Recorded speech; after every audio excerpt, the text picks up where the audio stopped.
really exciting and really cool. And if you believe in yourself and you know you can do it, you know, and you also be as diverse as you can. That would be the other thing I would leave you with. You know, when I was in college, I had 2 internships. I interned at WQAM Radio and I interned at WSFL-TV. I worked at the University of Miami radio station, the newspaper, and the TV station. I had an internship in college at WQAM where I had to come in at 5 a.m. on a Sunday, every Sunday. And when you're a college kid, man, you're staying out till 3 a.m. You know what I mean?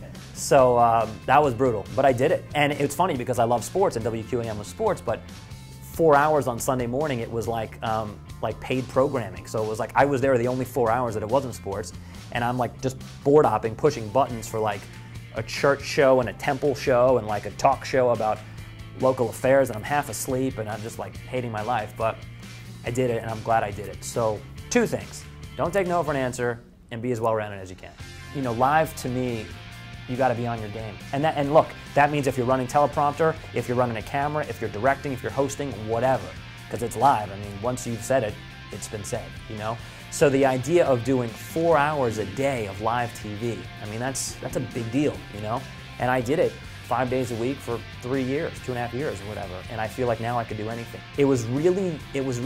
It was a little scary at first. I mean, 4 hours every day, you know, with hardly any breaks. But it's a rush, man.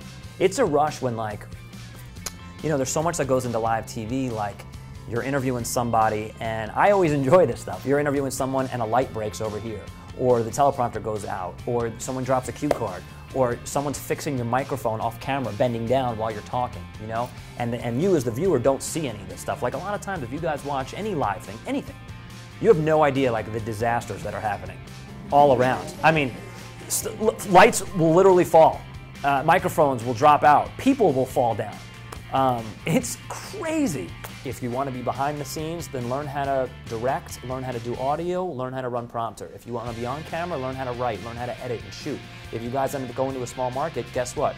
You might host, or you might report, and you also might shoot it, and you also might edit it yourself. So it's invaluable to have as much training as you can across the board. The toughest part for me were the hours, because it was going to be live, and it was going to be, you know, going to sleep at 6 o'clock at night, waking up at 2 a.m. I don't know if you guys have ever done that, but man, ouch. So that was a huge transition, huge.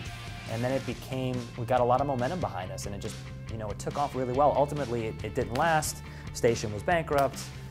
Long story. They got rid of a lot of stuff across the country from all the stations that Tribune owned, but it was a fun ride, man. Yeah, it was a good ride.